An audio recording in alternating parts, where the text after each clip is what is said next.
మొట్టమొదట తీర్పు మనల్ని మనమే తీర్పు తీర్చుకోవాలి.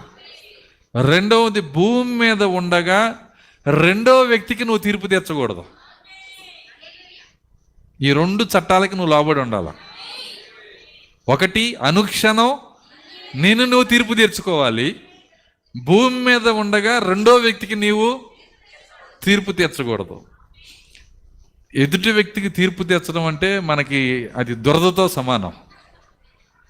ఒక దురద వచ్చినప్పుడు చేయి గోక్కుండా అంటే చేయి పట్టేసామనుకో, వాడికి ఎట్లా ఉంటుంది?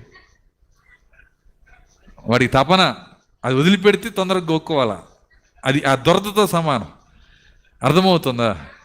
కాబట్టి ఈ రెండు నువ్వు పాటించగలగాలి. ఒకటి, నీ దురదను నువ్వు అనుసుకోవాలి.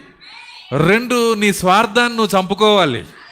నీ లోపల నువ్వు చూసుకొని నీవు తీర్పు నిరంతరం తీర్చుకోవాలి. హల్లెలూయా. ఇన్ని కార్యాలు ఉన్నాయి అందులో.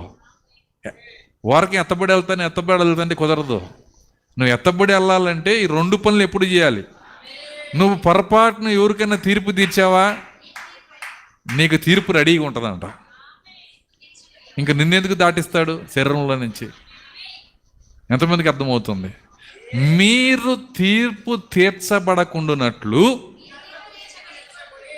అది వాక్యం. నువ్వు ఇతరులకు తీర్పు తీర్చొద్దని బైబిల్ చెబుతుంది.